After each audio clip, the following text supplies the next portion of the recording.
یعنی وہ کہاں سے آئے ہیں؟ تو جب تک کہ ہم اپنی آنکھیں نہیں کھولیں گے اور ہم اس بات کو محسوس نہیں کریں کہ ہم اپنی زندگی کے لیے جواب دہ ہیں، ہم کو سوال و جواب کی منزلوں سے گزرنا ہے، اس وقت تک کیسے کام چلے گا؟ اور یہ جو غور و فکر کی جو عبادت ہے یہ سب سے بڑی عبادت ہے، اس کو عبادت فکری کہتے ہیں۔ ایک لمحے یا ایک گھنٹے یا ایک سال کی عبادت فکر جو ہے ہزاروں برس کی آج عبادات سے افضلیت رکھتی ہے، کیونکہ اس کے ذریعے سے انسان کو اپنی زندگی کا مقصد، اپنی زندگی کی سمت معلوم ہوتی ہے کہ ہم کو کس سمت جانا ہے۔ اگر ہماری سمت صحیح نہیں ہے تو ہم چلتے چلے جا رہے ہیں تو منزل تک تو نہیں پہنچیں گے اس طریقے سے۔ میں اکثر مثال دیتا ہوں، آپ سامنے آج بھی عرض کر دوں کہ آپ کو مان لیں تھوڑی دیر کے لیے کانپور جانا ہے اور آپ چارباغ اسٹیشن جائیے اور جا کر کے ایسی گاڑی میں بیٹھ جائیے جو فیض آباد جانے والی ہے،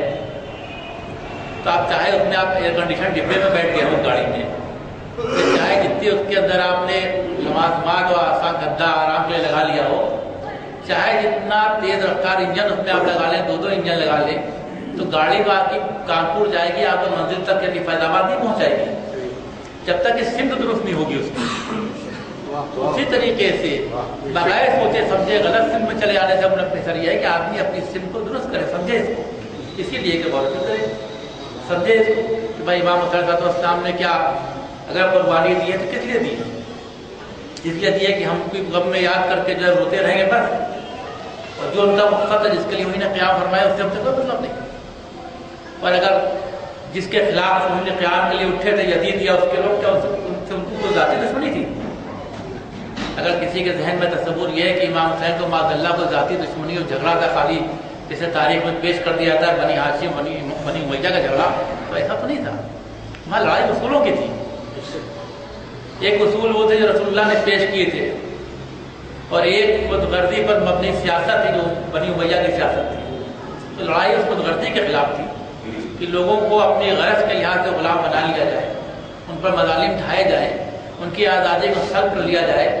ان میں جرأت و اظہار نہ رہ جائے۔ یہ سیاست بنی امیہ کی سیاست تھی، اسی کے خلاف ساری لڑائی تھی۔ اگر وہ سیاست آج بھی کار فرمائے تو آج بھی اگر امام حسین آئیں گے تو اسی کے خلاف لڑیں گے، اور ہم سے مطالبہ ہوا کہ ہم بھی اسی سیاست سے لڑائی لڑیں۔ سوال بھیجیے آپ صاحب۔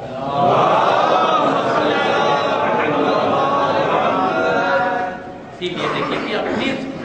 شخصیت کو قربان کرنے کے لیے آدمی کو تیار رہنا چاہیے۔ دیکھیے بڑا سخت مرحلہ ہے، جب اللہ کی راہ میں قدم آگے بڑھایا جائے گا تو جن کے بھی مفاد پر ضرب پڑے گی واقعی مخالفت کریں گے۔ میں نے پہلی مجلس میں عرض کیا تھا کہ جس وقت رسول اللہ پر پہلی وحی آئی ہے اس کے بعد اپنے گھر تشریف لائے ہیں، جناب خدیجہ سے اپنی حالت بیان کی ہے، تو جناب خدیجہ ان کو اپنے چچا زاد بھائی ورقہ بن نوفل کے پاس لے گئی۔ تو ورقہ بن نوفل نے رسول اللہ سے حالات کو سنا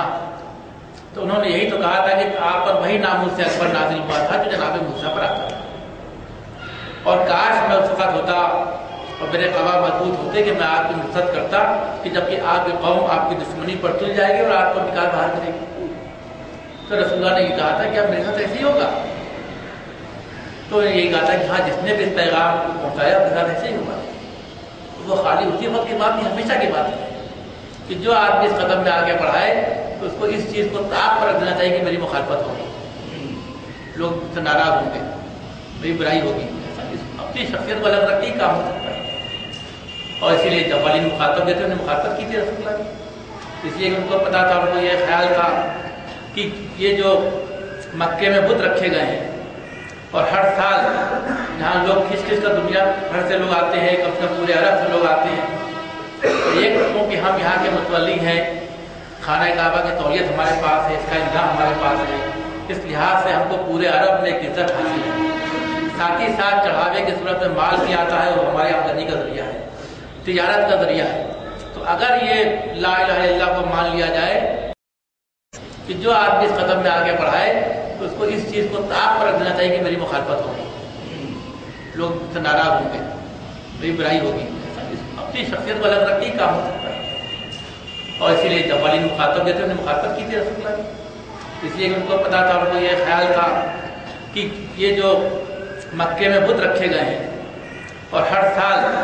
جہاں لوگ کس کس کا دنیا بھر سے لوگ آتے ہیں، کب کب پورے عرب سے لوگ آتے ہیں۔ ایک کیونکہ ہم یہاں کے متولی ہیں، خانہ کعبہ کی تولیت ہمارے پاس ہے، اس کا انتظام ہمارے پاس ہے، اس لحاظ سے ہم کو پورے عرب میں ایک عزت حاصل ہے۔ ساتھ ہی ساتھ چڑھاوے کی صورت میں مال بھی آتا ہے، وہ ہماری آمدنی کا ذریعہ ہے، تجارت کا ذریعہ ہے۔ تو اگر یہ لا الہ الا اللہ کو مان لیا جائے تو اس کے معنی یہ ہوئے کہ ہماری عزت بھی ختم ہو جاتی ہے اور ہماری دولت بھی ختم ہو جاتی ہے۔ یہ تھا اس کے پیچھے جو کار فرما مخاطب اسی بات کی تھی۔ تو آج آپ دیکھیے کہ اس زمانے کے مقابلے میں آج زیادہ لوگ حج کرنے جاتے ہیں خانہ کعبہ، جنہیں تک خانہ کعبہ حج کرنے والوں کا تعداد ختم، لیکن ہاں بتوں کو پوجنے نہیں جاتے، توحید کے لحاظ سے جاتے ہیں، عبادت کے انجام دہی کے لیے جاتے ہیں، لیکن اس سے زیادہ لوگ جاتے ہیں جو پہلے جایا کرتے ہیں دورے ساتھ وہاں۔ تو یہ نہیں کہ چیز ختم ہو جائے گی، لیکن ہاں اس کا مقصد لوگوں کے سامنے آنا چاہیے کہ آج اگر ہم امام حسین صاحب السلام کی عزاداری کر رہے ہیں تو کیا مقصد ہے؟ ایک مقصد تو وہی ہے کہ صاحب ہم روئیں گے اور اس کے بعد ہمارے ہاتھ سے جناب سیدھا سمیٹ جائیں گے، اس کے بدلے ہم کو جنت میں جگہ مل جائے گی، جو عقیدہ ہے کہ یہاں پر بن گیا ہے شہر۔ لیکن دوسرا نظریہ یہ بھی ہے کہ نہیں، اس کا مقصد یہ ہے کہ ہم امام حسین صاحب السلام کی سیرت سے حاصل کریں، انہیں جس طریقے سے ظلم سے وہ ٹکرائے، ہم بھی اپنے سماج میں ظلم و فساد اور صرف ناانصافی کو دیکھ کے اس کے خلاف آئیں، ان کی سیرت سے درس عمل حاصل کریں، اس کے خلاف جدوجہد کریں گے، وہ ہمارے لیے اللہ کے یہاں قبولیت کا ذریعہ بنے گا، تو اللہ اس ہم سے راضی ہوگا تو ہم کو جنت میں جگہ ملے گی۔ تو ایک تو وہ تجارت والی ہو گئی جنت، جیسے کہ ہم آتی ہیں کسی بازار میں ہم جاتے ہیں، کوئی چیز ہم کو خریدنا ہے، معلوم ہے کہ ہم کو بسکٹ کا پیکٹ لینا ہے، 5 روپے قیمت ہے، ہم نے دکاندار کو 5 روپے دیے، اس نے بسکٹ کا پیکٹ دیا۔ تو اس طریقے کی جنت نہیں ہے۔ جنت تو ڈائریکٹ یہ نہیں ہے، بلکہ جنت اس لحاظ سے ہے کہ جب ہم ایسے اعمال کریں کہ اللہ ہم سے راضی ہو جائے تب جنت میں جگہ ملے گی، بغیر اللہ کی رضامندی کے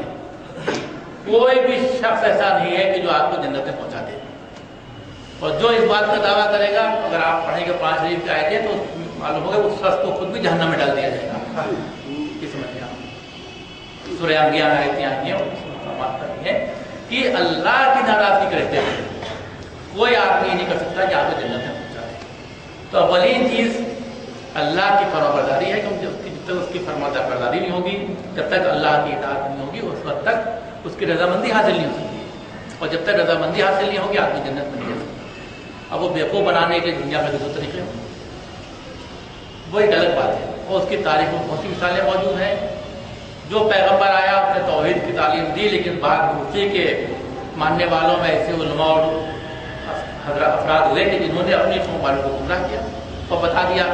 کہ مثال کے طور پر تم کسی خاص قوم میں پیدا ہو گئے اور تم جنت میں چلے جاؤ گے، تم نے کو خاص جملہ ادا کر دیا ہے تم جنت میں چلے جاؤ گے۔ اگر آپ تاریخ اسلام کا مطالعہ کریں تو آپ کو معلوم ہوگا اس میں ایک فرقہ مرجیہ ہوگا، اس کا وہ رجا کا قائل، امید کا قائل، اس کا کہنا تھا کہ رسول اللہ نے کہا تھا کہ قولوا لا الہ الا اللہ فتفلحوا، کہ کہو لا الہ الا اللہ بس نجات پا جاؤ۔ تو کیونکہ رسول اللہ نے کہنے نے یہی فرمایا ہی کہ کہہ دو کہ جنت میں پہنچ جاؤ گے تو ہم جنت میں پہنچ جائیں گے۔ تو ایسا قطعی نہیں ہے، نہ رسول اللہ کے قول کا یہ مقصد ہے۔ مقصد یہی ہے کہ جب اس کو کہو گے اس پر ثابت قدم رہو گے، اللہ کی اطاعت کرو گے، اللہ کے مطیع و فرمانبردار رہو گے، تو اس کی رضامندی تمہارے شامل حال ہوگی، دنیا میں بھی سرخرو ہوگے اور آخرت میں بھی۔ سلوات بھیجیں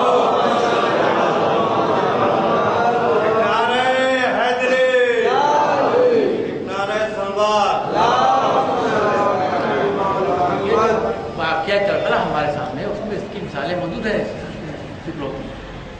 کہ جہاں دنیا کو مقدم قرار دیا گیا اور جہاں آخرت کو مقدم قرار دیا گیا۔ آپ دیکھیے عمر بن سعد کی مثال ملے گی آپ کو، جو کربلا میں یزیدی فوج کا سپہ سالار تھا۔ یہ عمر بن سعد، اس کی بھی ایک اپنی ایک فیملی بیک گراؤنڈ ہے۔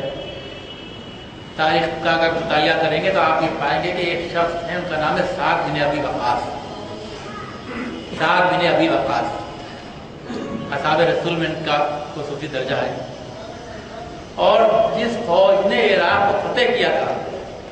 اس کے یہ کمانڈر تھے سعد بن ابی وقاص، ان کا یہ بیٹا ہے عمر بن سعد، اور اس کو حکومت